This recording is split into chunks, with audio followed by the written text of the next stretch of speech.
വടക്കൻ ജില്ലകളിൽ ശക്തമായ മഴ തുടരുന്നു. കോഴിക്കോട്, എറണാകുളം, പാലക്കാട്, തൃശൂർ, മലപ്പുറം, വയനാട്, ഇടുക്കി ജില്ലകളിലെ വിദ്യാഭ്യാസ സ്ഥാപനങ്ങൾക്ക് നാളെ അവധി പ്രഖ്യാപിച്ചു. കോഴിക്കോട് ജില്ലയിൽ സ്കൂളുകൾക്ക് മാത്രമാണ് അവധി. കണ്ണൂർ ജില്ലയിൽ പ്രാദേശിക അവധിയും പ്രഖ്യാപിച്ചിട്ടുണ്ട്. കണ്ണൂരും കോഴിക്കോടും വയനാടും മലവെള്ളപ്പാച്ചിലുണ്ടായി. താമരശ്ശേരി അമ്പായത്തോട് മരം വീണ് 7 വീടുകൾ തകർന്നു. മലപ്പുറം കൊണ്ടോട്ടിയിൽ സ്കൂളിന്റെ ചുറ്റുമതിലിടിഞ്ഞു. വയനാട് ബാണാസുര സാഗർ ഡാം നാളെ തുറക്കും. സാനിയോ മനോമി ചേരുന്നുണ്ട് വിവരങ്ങളുമായി. സാനിയോ, മഴ കൂടുതൽ കനക്കുകയാണോ? ഇനിയുള്ള 5 ദിവസം ഇടിമിന്നലോട് കൂടിയ മഴയുണ്ടെന്നാണ് മുന്നറിയിപ്പോൾ. എന്തൊക്കെയാണ് മഴക്കെടുതിയുടെ ഏറ്റവും പുതിയ വിവരങ്ങൾ? വടക്കൻ ജില്ലകളിൽ ഇടവിട്ട് ശക്തമായ മഴ പെയ്യുന്നുണ്ട്. ഇപ്പോഴും മഴ തുടരുക തന്നെയാണ് പലയിടങ്ങളിലായി. നാളെ വിദ്യാഭ്യാസ സ്ഥാപനങ്ങൾക്ക്, കോഴിക്കോട് ജില്ലയിലെ വിദ്യാഭ്യാസ സ്ഥാപനങ്ങൾക്ക് അവധി പ്രഖ്യാപിച്ചിട്ടുണ്ട്. അത് കോളേജുകൾക്ക് ബാധകമല്ല, എന്നാൽ അംഗനവാടികൾക്ക് ബാധകമാണ്. അതുപോലെ നിലമ്പൂരിലും മലപ്പുറം ജില്ലയിലും പലയിടങ്ങളിലായി വെള്ളം കയറുന്ന സാഹചര്യമുണ്ട്. നിലമ്പൂരിലും ഏറനാടും കൊണ്ടോട്ടി താലൂക്കിലെ വിദ്യാഭ്യാസ സ്ഥാപനങ്ങൾക്ക് അവധി പ്രഖ്യാപിച്ചിട്ടുണ്ട്. അംഗനവാടികൾ, മദ്രസകൾ, ട്യൂഷൻ സെന്ററുകൾ എന്നിവയ്ക്കെല്ലാം അവധി ബാധകമാണെന്നാണ് പറയുന്നത്.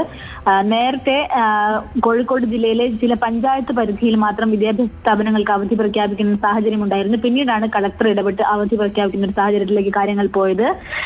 കനത്ത ശക്തമായ കാറ്റ് വീശുന്നുണ്ട്. അത് നേരത്തെ തന്നെ മുന്നറിയിപ്പായി പറഞ്ഞിരുന്നു. 50 മുതൽ 60 വരെയുള്ള കിലോമീറ്ററുകൾ വേഗത്തിൽ കാറ്റ് വീശാൻ സാധ്യതയുണ്ട് എന്ന്. ആ ശക്തമായ കാറ്റ് വടക്കൻ ജില്ലകളിൽ എല്ലായിടത്തും വീശുന്നുണ്ട്.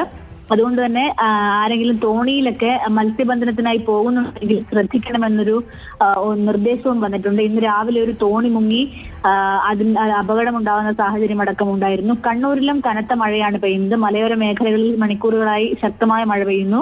വട്ടിയാന്തോട്, ചപ്പാത്ത് പാലങ്ങൾ വെള്ളത്തിനടിയിലായിട്ടുണ്ട്. വളവട്ടണം പുഴയിൽ ജലനിരപ്പ് ഉയർന്നു. ശ്രീകണ്ഠാപുരം, ചെങ്ങളായി പ്രദേശങ്ങളിലും വെള്ളം കയറുന്ന സാഹചര്യമാണ് ഇപ്പോഴുള്ളത്. രാവിലെ ഇന്നിപ്പോൾ പലയിടങ്ങളിലും, അതായത് കോഴിക്കോട് പലയിടങ്ങളിലും പാലങ്ങളൊക്കെ വെള്ളത്തിനടിയിലായിരുന്നുവെങ്കിലും വൈകിട്ടോടെ അല്പം ശമനമുണ്ടായിരുന്നു.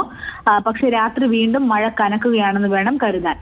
ശരി, സാനിയോ മനോമിയാണ് കോഴിക്കോട് നിന്ന് വിവരങ്ങൾ നൽകിയത്. വടക്കൻ ജില്ലകളിൽ മഴ ശക്തമാകുകയാണ്. 7 ജില്ലകൾക്കാണ് നാളെ സ്കൂളുകൾക്ക്, വിദ്യാഭ്യാസ സ്ഥാപനങ്ങൾക്ക് അവധി പ്രഖ്യാപിച്ചിട്ടുള്ളത്.